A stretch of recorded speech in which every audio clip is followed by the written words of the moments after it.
Bueno, la vuelta pasada vimos en clase lo que era el edómetro de anillo flotante, que era este, que el anillo quedaba flotando entre dos piedras porosas y la muestra, y el edómetro de anillo fijo, que es el que tenemos nosotros, en el cual hay una base fija y todo queda bastante más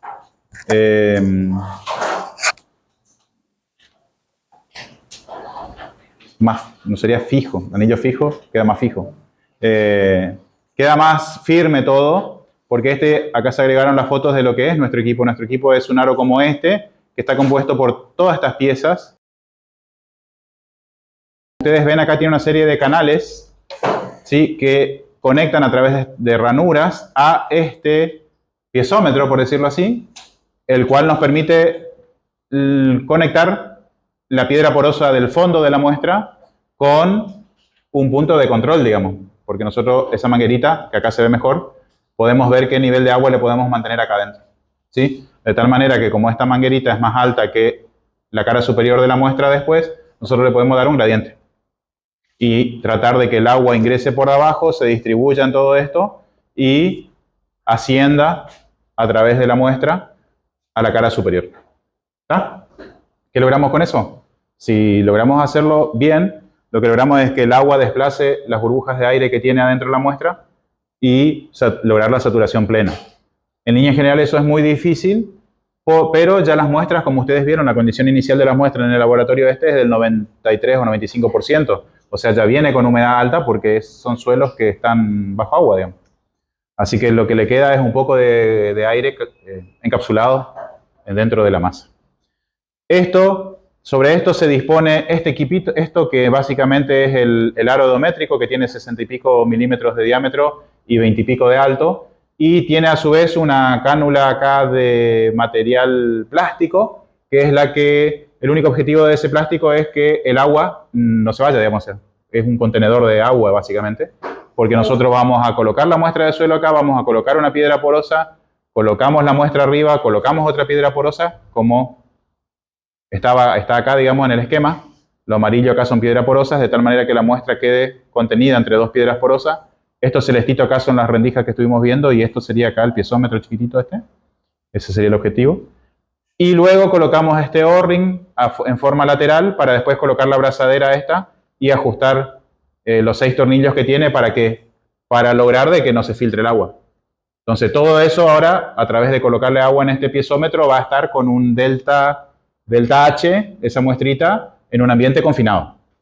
¿Está? En caso de que, como acá le colocamos mucha agua, el agua circule en una altura de agua mayor a la probeta, el agua circule a la probeta en un tiempo infinito, si se quiere, va a buscar el equilibrio. O sea, va a buscar que este piezómetro acá esté a la misma altura que la muestra acá. Por eso es que tiene que existir este plástico, este elemento, para garantizar de que se junte el pelo de agua y adentro. De hecho, todo esto queda con agua, digamos. Inclusive el cabezal queda bajo agua.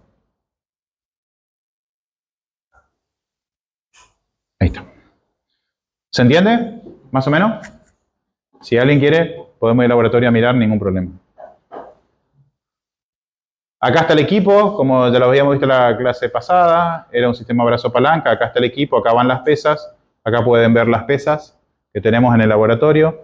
Es un equipo doble y acá hay 2 edómetros montados con los flexímetros pertinentes para justamente medir la deformación para cada salto de carga.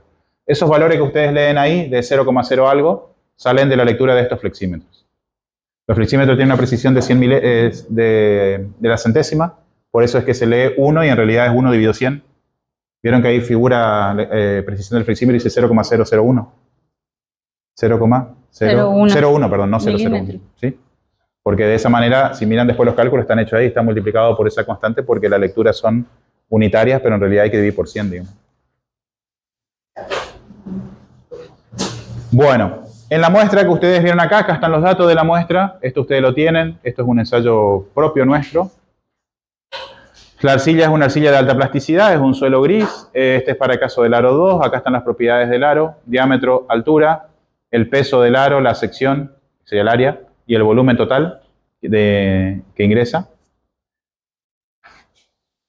Cuando tallamos la probetita a incorporar ahí, lo que tomamos siempre es una muestra para tener humedad, ¿sí?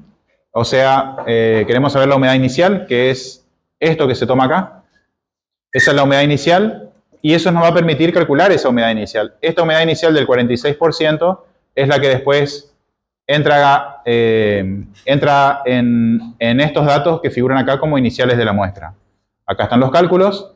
En primera instancia lo que calculamos es esto, la inicial. Esta final va a salir a los 7 días, a los 8 días, a los 10 días, cuando terminé todo. ¿Por qué? Porque cuando termino todo, saco la probetita y la mando a horno para ver qué humedad verdadera le quedó. ¿Por qué? Porque la humedad va a cambiar. ¿Por qué va a cambiar la humedad? No. ¿Eh? Y bueno, vamos a la definición, pensemos en la definición de humedad. ¿Cómo se define la humedad? ¿Cómo? Peso del agua sobre el peso del sólido. ¿El peso del sólido cambia? ¿Quién cambia? ¿El peso del agua? ¿Por qué será que me dio menor acá? Porque es menos vacío. No, si la siembra llena. No, la muestra está bajo agua desde el primer día. Se va consolidando. ¿Cómo se define la humedad? Miren la fórmula de humedad. Creo que recién lo dijeron, escuché más o menos ahí. Sí, yo voy a tener menos vacío a partir de cómo van pasando los días. Mi vacío va a ser menor, mi volumen de agua va a ser menor. Tan simple como eso, o sea, si tengo menos vacío, va a haber menos agua que entra, ¿sí? Entonces, cambia el numerador es más reducido, la humedad final va a ser menor. Sin embargo, si se fijan acá, la saturación es mayor. No sé si hay que pintar algo más ahí. No, ahí está cómo se va calculando Está. cada uno de los pesos. Entonces, esas condiciones, digamos, que lo vamos resolviendo paso a paso, acá ustedes pueden ver cómo vamos calculando, digamos.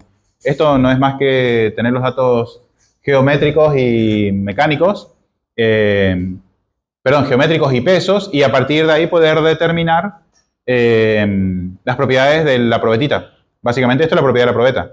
Esto, peso del suelo más peso del aro, es mucho porque está el aro de bronce, digamos, junto. Pero si yo conozco el volumen y demás del suelo, puedo tener el peso del suelo húmedo, puedo tener el volumen que ocupa y a partir de ahí poder determinar estos pesos unitarios.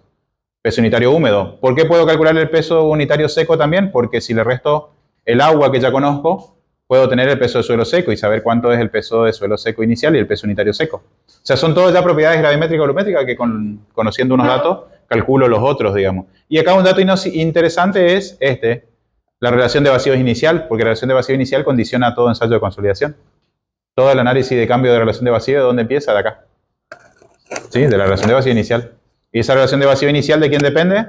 De las propiedades índice, entre ellas GS, la gravedad específica. ¿Está?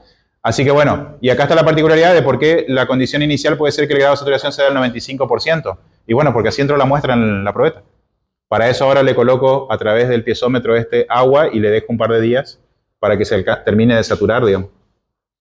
¿De acuerdo? ¿Me siguen hasta ahí? ¿Preguntas? Bien. Cualquier cosa interrumpen. Y esto, que dice datos finales del suelo. ¿Qué peso del suelo seco es más grande que el segundo si se supone que los vacíos ya están eliminados? El suelo seco, me da 1,38. ¿El peso unitario? No, acá está, mira. Este es el peso del suelo seco y es el mismo. La densidad lo que cambia. ¿Por qué cambia la densidad?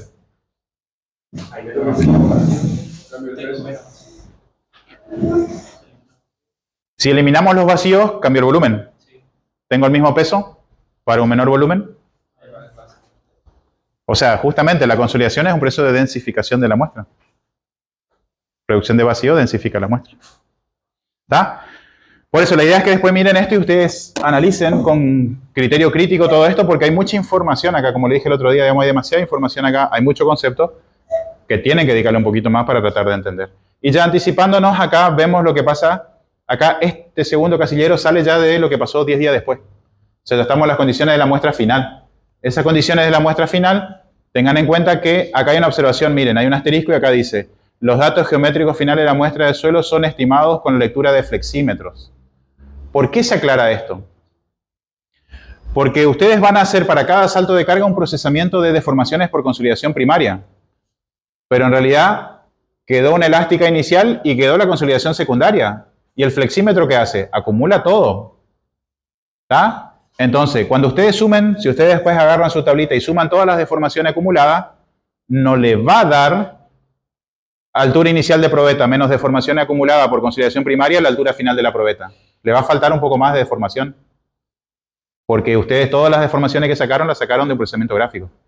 Entonces, ¿cuál es la verdadera condición final de la probeta? Y la altura final que tomó el flexímetro en su última lectura. ¿Se entiende lo que quiero decir o no? Si no entienden, me dicen. ¿Está? Porque es importante que se entienda por qué. Porque si ustedes toman esa acumulación de deformaciones o de asentamientos que midieron en cada salto de carga, cuando ustedes calculen acá el grado de saturación no le va a dar el 99,68%. Le va a dar menos. Porque no mide la verdadera deformación final y en consecuencia la verdadera relación de vacío final. La relación de vacío final es de 1,052, no es la última del último salto de carga. Entonces, Es de la altura final de la probeta. directamente lectura del flexímetro, sin considerar la Exactamente. Lectura de deformación de flexímetro acumulado. primera carga o última carga. Exactamente. Así es. Por eso que acá se aclara, digamos, los datos geométricos finales de la muestra de suelo son estimados a partir de lectura de flexímetro. ¿Está? Esto si ustedes le dedican y analizan bien el ensayo se van a dar cuenta que tiene lógica, digamos. O sea, si no, va a quedar como una anécdota, pero es importante que lo entiendan porque es información de relevancia y hace que estas cuestiones cierren al final. Porque si ustedes toman las deformaciones o los asentamientos solamente por consolidación, no le va a cerrar la relación de vacío final, no le va a cerrar el grado de saturación del 100% al final y probablemente la densificación que le dé, la densidad seca final, no sea tan alta, digamos. Le va a dar que hay menor densificación. Cada salto de carga te va a dejar un pedacito de deformación que no está incorporada acá dentro del D100, digamos, de la deformación del 100% de consolidación primaria. Una consulta ahí para el cálculo de la relación de vacíos. ¿Qué pasa con las unidades? Porque es sobre densidad seca. ¿Cómo? Yo ahí, para la relación de vacíos, dice la gravedad específica sobre la densidad seca. Y ahí como Te falta el gamma del agua y todo cierra. Por el gamma del agua. Te falta el gamma del agua y ahí cierra. Acá está tal cual está en el Excel nuestro, pero bueno, porque cuando he dividido 1 no le metemos. Digamos. Sí, por gamma del agua. Sería por gamma del agua, en este caso por 1. ¿Está? Bueno, acá ustedes tienen todo el paso a paso, o sea, esto a ustedes después le queda para que lo entiendan. Acá están la toma de laboratorio, que eso es lo que veíamos recién. Acá está el primer salto de carga, 126 gramos por centímetro cuadrado. Arrancamos tal fecha, a tal hora, en tiempo cero, deformación cero o lectura cero. Pusimos en cero los flexímetros. Y ahí empezamos a tomar lectura a los 6 segundos, a los 15 segundos, a los 30 segundos, al minuto, 2 minutos, 4 minutos, 8 minutos, 15 minutos. Acá en vez de 30 fue 33, en vez de 60 fue 63. No hay problema con esto, es en el orden. Lo importante es poner la verdadera hora de lectura, digamos, ¿sí? Acá está la hora, en realidad. Estas son las verdaderas horas y acá están los cálculos, digamos. ¿Sí? Por lo que veo, sí, son las verdaderas horas. La diferencia son 30 minutos. Exacto, eso sale todo automático en nuestra planillita. 60 minutos sería la hora, a las 2 horas, a las 4 horas se supone, a las 8 horas se supone y después sería a las 16 o a las 24 horas, digamos. Acá fue directamente a las 24 horas. Y en cada uno de ellos vinimos y tomamos la lectura del flexímetro. Ahí pueden ver ustedes lo que hace. Y acá está la particularidad que esa lectura después hay que multiplicar por 0,01 para tener en milímetros. ¿Está? Terminamos el primer salto de carga, yo creo que esto algo ya le expliqué, hacemos un repaso rápido. Al otro día cortamos a las 8:20, leímos, dio 15. A las 8:24, con arrancando en 15, tiempo 0, 15, ¿sí? Le dimos otra vez carga y a los 6 segundos dio 16,7, a los 15 segundos dio 17 y así acumulamos hasta el otro día que llegó a 24. ¿Está? Lo mismo le llevamos después a 500 gramos total, o sea, duplicamos la carga de vuelta y ahí en tiempo 0 a las 8:35 era la lectura del salto anterior y ahí acumulamos por 24 horas y así. Después le agregamos 1 kilo, después le llevamos a 2 kilos. Acá es lo que le decía el otro día ya, no pudimos llevar a 2 kilos porque el juego de pesa y brazo palanca nos da 2,27. Bueno, no pasa nada. O sea, el tema es tener el dato exacto. Y así vamos acumulando. Después los 4 kilos. Fíjense que siempre la última lectura de acá es la primera lectura del salto siguiente, en tiempo cero, hasta que llegamos a los 7,48 kilos, que es lo último que le podemos aplicar, sí, por las pesas que teníamos. Y llegamos a una deformación acumulada de 536. Eso quiere decir que redujimos la altura de la probeta 5,36 milímetros. ¿Sí? 5,36 milímetros. La altura inicial era 24,8 milímetros. O sea, lo bajamos casi a menos de 20 milímetros. ¿Tal? Le deformamos bastante, digamos. A partir de ahí, generamos la descarga. Bajamos de 7 y pico, bajamos a 4 kilos. Y ahí ya directamente tomamos la lectura inicial y final. No nos interesa la curva, el camino recorrido. ¿Sí? Le sacamos la pesa, estaba en 536. Al otro día vinimos y llegó a 515. Se recuperó de 36 a 15. ¿Sí? Ahí le bajamos de vuelta por 24 horas, le bajamos ya directamente de 4 a 1 kilo, no es que bajamos a 2 y después a 1, sino que bajamos directamente a 1. Y fue de 515, que era de acá, a 480, se recuperó 35. ¿Sí? Y así, después ya de 1 le bajamos directamente a 0,126, que era el primer salto de carga, que bajó de 480 a 435. ¿Esos saltos son para hacer en menos días más? Esos saltos son para hacer la rampa de descarga. Sí, Sí. Si tenés ganas y tenés más días, podés hacer en menos. Se hizo esos saltos para hacer en menos días. Sí, porque como ustedes pueden ver en la gráfica, da una variación muy lineal, digamos, la descarga. Así que con que vos tomes un par de puntos ya está. En rigor, acá nosotros lo hicimos 24 horas por respeto nomás a la norma, pero en realidad esto se estabiliza rapidísimo. O sea, vos a las 4 o 5 horas podés venir y ya está en 515 acá.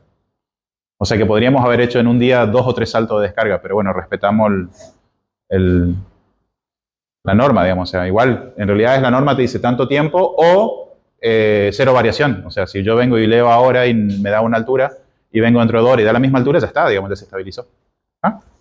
Pero bueno, tengan en cuenta esa situación. Lo importante acá es que no hacía falta medir en el tiempo, digamos. ¿No se mide cuando no tiene ninguna carga? ¿O solo cuando tiene la misma? Cuando no se tiene ninguna carga, el problema está en que vos no lográs el adecuado confinamiento, toque del flexímetro. Ahí vuelve a tener vacío de vuelta. Sí, no sé si vacío, pero como tenés un sistema de brazo palanca y el flexímetro, siempre tenés que tener algo de peso para que el flexímetro esté en contacto, porque si no puede ser que te esté mintiendo el flexímetro. Entonces se trabaja de ahí para adelante. Y como igual se trabaja con escalas logarítmicas después, bueno, te sirve el 0. Es lo que consultaba la compañera. Tanto en tiempos como en presiones, las dos son escalas logarítmicas. Así que el 0 no te sirve.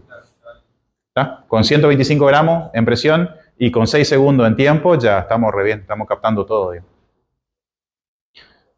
No quita que no se haga otra cosa, o sea, no hay problema, pero igual después no lo vas a poder usar.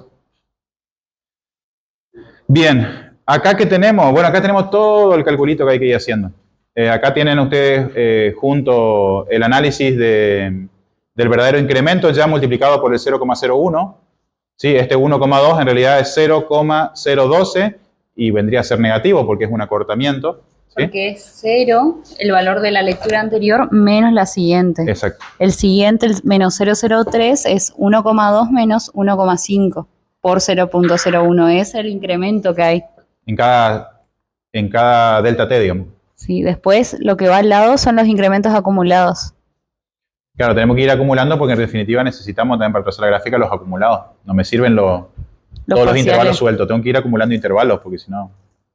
¿Sí? Así que ahí tienen bien detalladito el análisis. Y bueno, y acá tienen ya el resumen, digamos. Acá ya resumimos lo que necesitamos para trazar la gráfica. Para trazar la gráfica, ¿qué necesitamos? Tiempo versus deformación acumulada. O raíz cuadrada del tiempo para el método de raíz cuadrada del tiempo versus deformación acumulada. Entonces, esto que está acá lo tradujimos acá. Digamos. ¿Y ese tiempo se le puso para no poner 0 nomás? ¿Cuál? El que está en el Y bueno, sí, exacto. Es así, se puso el 0,00 algo. Para que la gráfica arranque un ratito antes, digamos. Esto es lo que habíamos hablado el otro día y que va de la mano con algo que le comenté recién. Ustedes siempre que hagan un salto de carga van a tener una etapa inicial de compresión inicial que no la podemos captar, que es la que pasaría en esos 6 segundos, por ejemplo. Y después arranca el proceso de consolidación primaria y finalmente va a quedar una consolidación secundaria remanente. Esas tres etapas parciales de deformación son las que aparecen en cada salto de carga. Obviamente que en línea general y en estos suelos se cumple esto, que la etapa 2, la de consolidación primaria, es la más relevante. Habíamos dicho que en suelos inorgánicos plásticos era así, digamos. ¿Estamos? Bueno, esta es la verdadera curva que, como le decía hoy, la S estirada, que la anterior es la teórica y esta es la real, digamos, ¿no? No queda tan directa y esto sube y baja, tiene que ver justamente con la precisión de la lectura. Le digo, tomar lecturas a los 6, a los 15, a los 30 es re complicado, digamos. Uno arranca concentrado, pero al rato ya no. Y a las horas después ya cuesta venir, pero bueno, se hace. Acá está el método que acabamos de ver. Sí, este es el método logaritmo del tiempo, que hay que procesar cada curva. Acá está hecho para esa curva, por ejemplo, la de 126 gramos, que habíamos trazado el T1, que es 0,1, el 4T1 era 0,4, medíamos acá el delta de formación, lo espejábamos hacia arriba y esto era el 0%. Luego trazábamos una tangente al tramo intermedio y al tramo final y obteníamos el 100%, ¿sí? Ahí está, T1, 4T1, perfecto.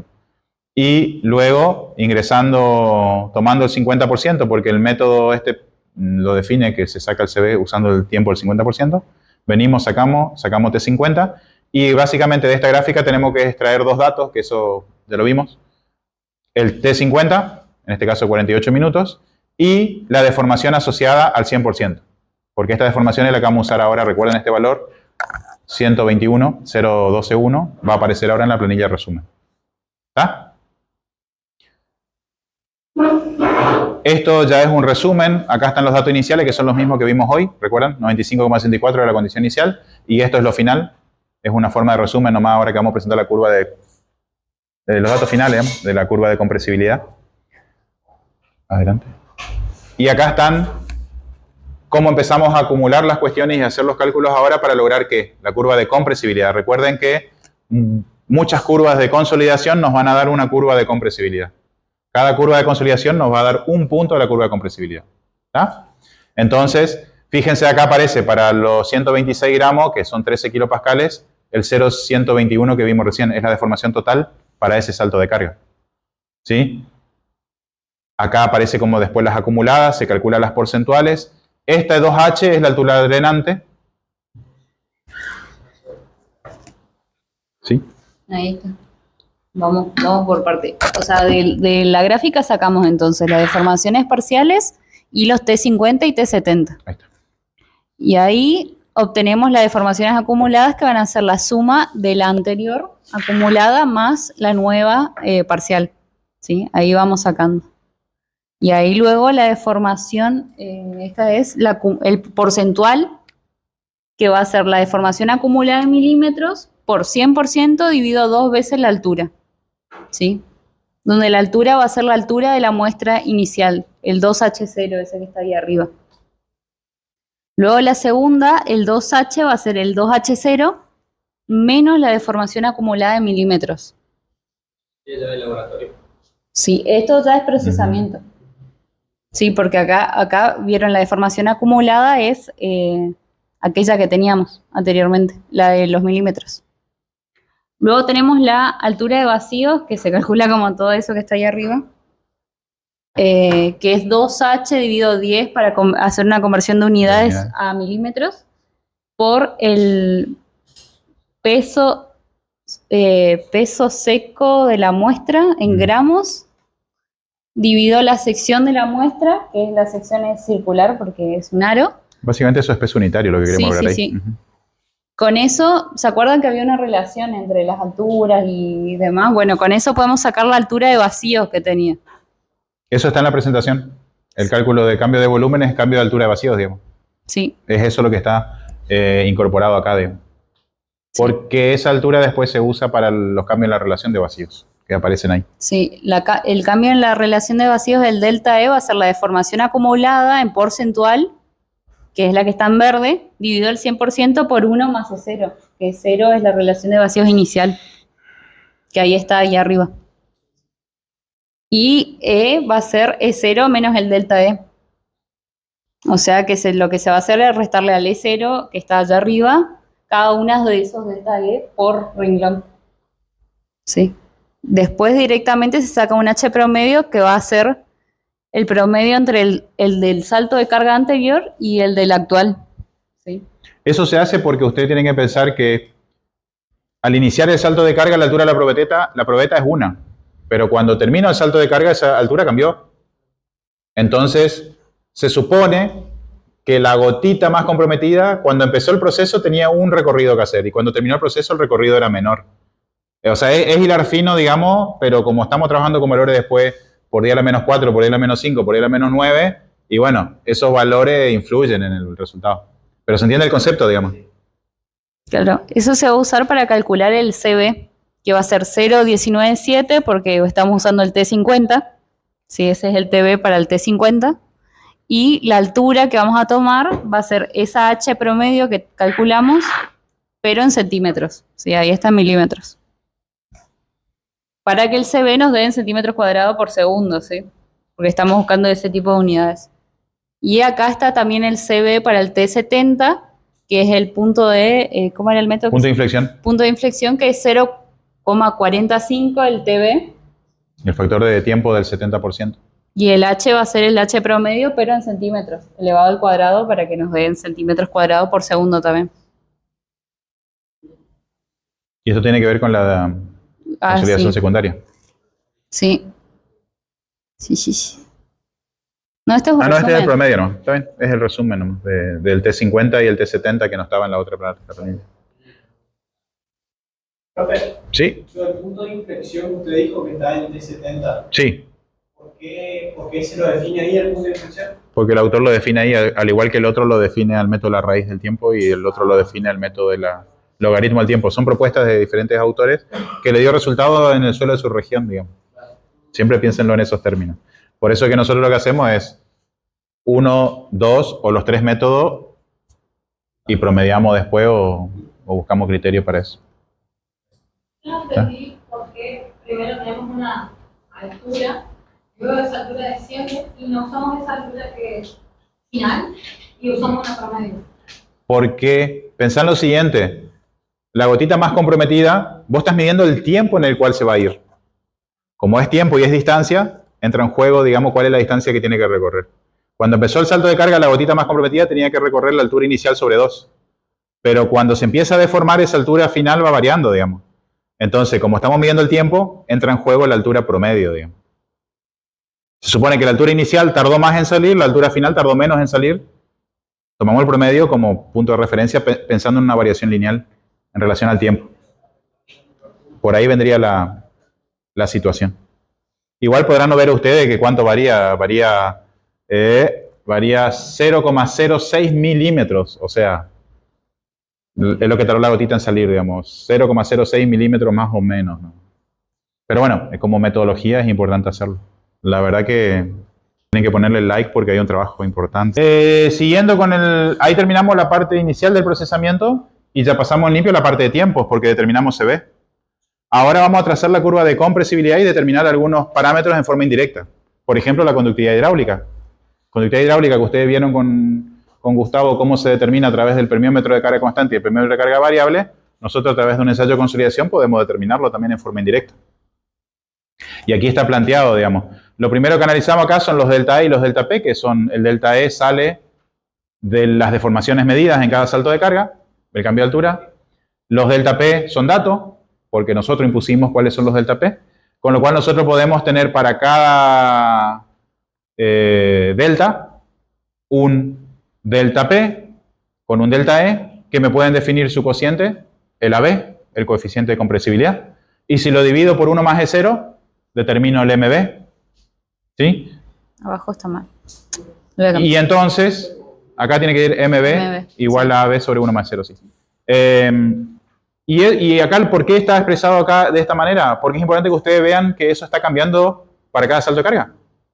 Para cada delta P, el delta E respuesta no es constante, va cambiando. De hecho, por eso la curva cambia la pendiente. Y eso es lo que ustedes pueden ver numéricamente acá. Dice, bueno, cambia poco, bueno, pero cambia.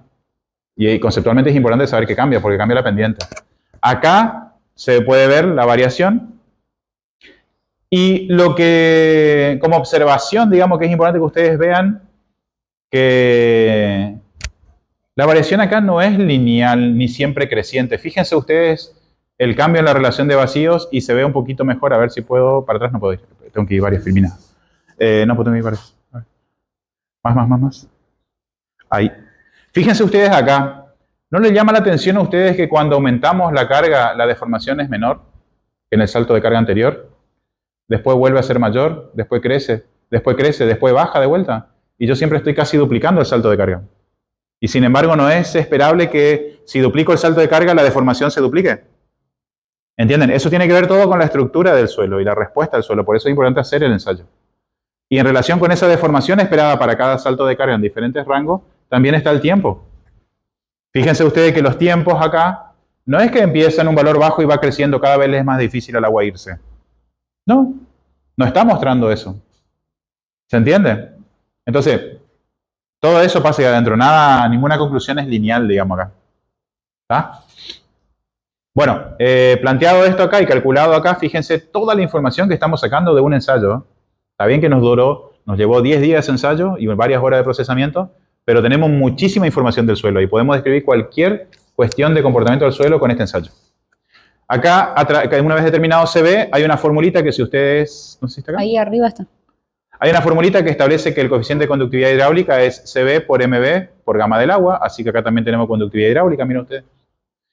Y acá sí tendríamos que ponernos de acuerdo y entender que la conductividad hidráulica necesariamente, ¿cómo va a ser a medida que comprimo más? Menor, necesariamente tendría que ser menor porque estoy reduciendo vacíos. Bueno, fíjense ustedes que entre medio hay algún valor desubicado ahí que nos da, bueno, hay métodos gráficos, hay un montón de cosas, pero la tendencia existe, miren, arranca en 4 a la menos 6 y termina en 8 a la menos 7. Si miro la foto inicial y la final, se cumple. El camino es medio tortuoso, digamos. Pero bueno. Bueno, y hasta ahí están los cálculos que puedo hacer. Después yo tengo que trazar la curva de compresibilidad. ¿Cómo la trazo? La trazo con presiones versus... Tendría que ir a la anterior. ¿Cómo bueno? Ahí está, presiones y... Ahí no. está. ¿Sí? Acá está, perdón. Presión y... La trazo con ¿qué? Con presiones y la relación de vacío final para cada salto de carga. ¿Sí? Así que con esto yo trazo la curva de compresibilidad. ¿De dónde salió? De 1, 2, 3, 4, 5, 6, 7 saltos de carga. Quiere decir, de 7 curvas de consolidación me dieron una curva de compresibilidad. ¿Sí? Relacionen eso. Y bueno, y acá lo único que hay acá, que van a ver que esto ya es una cuestión nuestra, que hacemos ya cálculo analítico, digamos, de cuánto serían los índices, porque como tengo delta E y delta P, puedo hacerlo analíticamente, pero en realidad después hay que trabajar con la gráfica y linealizar. Acá lo que se hizo fue, se tomaron delta E y delta P de los primeros 2 tramos, se dejó después un par de tramos vacíos porque es la zona de máxima curvatura, y después se promedió el tramo virgen, digamos. Se calcularon delta en tramo virgen. Después, haciendo eso, calculo los promedios para cada zona, sí, para cada tramo de la curva, y puedo obtener los índices. Obviamente que estos son los índices que obtuvimos ahí en forma analítica. Ustedes cuando graficaron hoy obtuvieron 0.43, si mal no recuerdo. Este acá de este lado tenía algún error. Otro le dio 0.40 y algo también, o 0.39. Bueno, más o menos anda por acá. ¿Está? Lo importante es que cuando yo procese la gráfica, la cosa cierre, digamos. No, si lo analítico me da muy lindo promedio, todo, y ya salió de ahí, pero después trazo las gráficas y no cierra con la presión de preconsolidación, no va. ¿Está? Acá estaría planteado la determinación de la presión de preconsolidación, punto máxima curvatura, horizontal, tangente, mediatriz, tangente al tramo virgen, donde se corta con la mediatriz bajo y tengo la presión de preconsolidación. A nosotros nos había dado 0,9 o 90 kilopascales, a usted le dio 1000, pero ahí está. Y acá podemos definir la linealización del tramo de recarga, la linealización del tramo virgen, y acá podría haber una linealización del tramo de descarga que nos va a dar los índices que ustedes a esta altura ya dominan. Por ejemplo, en el de presiones que teníamos hoy, nosotros teníamos todas las presiones acumuladas y después yo supongo que se hizo una descarga de presiones y la relación de vacío siguió bajando. O yo vi mal. ¿A dónde? En el anterior, en el No. tablo. Bueno, Ahí, ese. no. Cuando pasaste de 7 y le descargaste, fíjate que el valor es negativo ahora. Hubo una recuperación. Sí. No, yo estaba viendo la otra tablita de lado, por eso la que está. ¿Acá? Sí. Claro, pero esta es la recuperación, pero fíjate que llegamos a la menor relación de vacío fue 0,948. Sí. Después cuando descargamos subió a 0,968, empezó a subir. Después subió a 1,02 y después subió a 1,045. Y eso es lo que se ve. Es lo que ustedes pueden ver. Acá que hay, siempre hay reducción de relación de vacío, reducción de relación. Se reduce, se reduce, se reduce, se reduce, se recupera, aumenta. Se recupera, aumenta, se recupera, aumenta. Ahora, de acá a acá ya que quedó una deformación plástica. Sí, se supone que, si recuerdan la teoría, si acá volvemos a cargar, lo que vamos a obtener es una gráfica que va a subir un poquito con una pancita hacia abajo y va a alinearse de vuelta con el tramo virgen acá. ¿Sí? Va a copiar de vuelta la C sub C. ¿Está? En laboratorio se puede hacer tranquilamente eso. A nosotros nos faltaba pesas, digamos, para hacerlo. ¿Está? ¿Sigue algo más? Bueno.